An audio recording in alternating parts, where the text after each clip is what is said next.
Outra vez nos reencontramos para a nossa reflexão e nesta oportunidade eu convido você a meditar comigo o que está escrito na carta de São Paulo aos Romanos, capítulo 8, versículo 28, aonde lemos: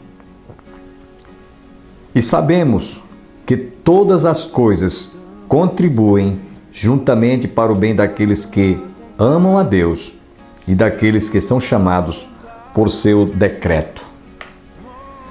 Dentre os atributos divinos, Deus é soberano, Ele é onisciente, onipresente, onipotente, e ninguém melhor que seja o próprio Deus para saber o que é que nós precisamos passar na vida. Seja momento de alegria, seja um momento de tristeza, sejam momentos em que nós nos sentimos abatidos ou nos sentimos exaltados.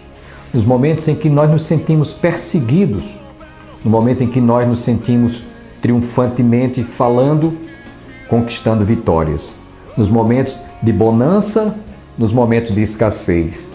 Nos momentos em que nós estamos ou estejamos enfrentando tempestades ou no momento em que nós estejamos numa verdadeira calmaria em meio aos ventos tempestuosos. Ou em momentos em que nós nos alegramos por haver nascido alguém ou ente querido bem próximo.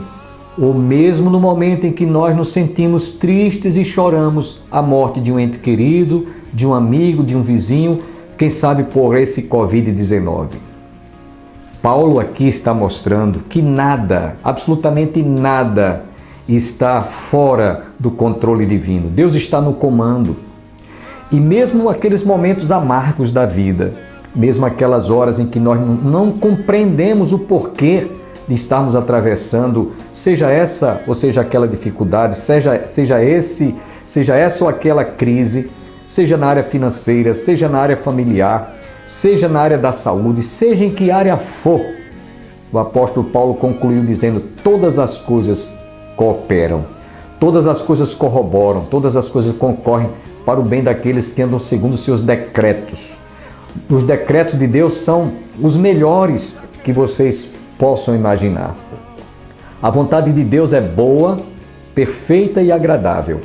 Nós é que às vezes não discernimos as lições que poderíamos extrair se estivéssemos vendo as coisas pela ótica divina, não pela ótica humana. Porque às vezes a gente quer que Deus faça as coisas como nós queremos, não como Deus que tem o melhor para as nossas vidas.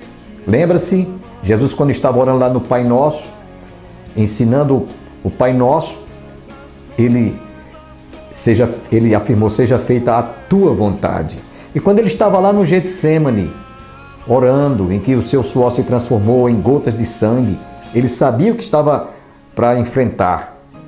Ele sabia que o Pai haveria de dar-lhe as costas, por ele naquela hora estar recebendo todo o traje dos nossos pecados. Por isso que Jesus, quando orou lá no Getsemane, disse: Pai, se for possível, remova de mim este cálice, contudo não se faça a minha, mas a tua vontade.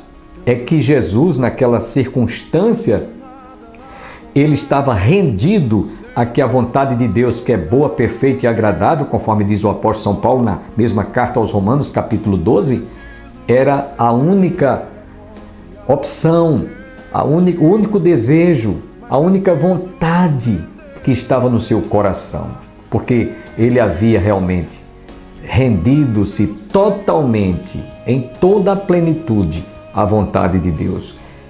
Paulo aqui está dizendo todas as coisas, não só são aquelas coisas boazinhas, não. São as coisas amargas da vida. São os dissabores que muitas vezes nós não gostaríamos jamais de passar. Quem gostaria de enfrentar essa situação dessa pandemia que se desencadeou em todo o mundo? Quem gostaria de estar vendo entes queridos partindo para a eternidade? Alguns deles até nem tiveram a oportunidade de ter um encontro com Jesus. Deus sabe. Ele sabe. O problema é que nós queremos muitas vezes colocar Deus num canto de parede para que Ele faça a nossa vontade antes que a sua vontade prevaleça. Que Deus nos guarde, que Deus nos livre de que nós resistamos à vontade soberana de Deus, que é boa, perfeita e agradável. Todas as coisas cooperam, todas as coisas contribuem, todas as coisas concorrem para o bem daqueles que amam a Deus e andam segundo os seus desígnios, segundo os seus decretos. Amém.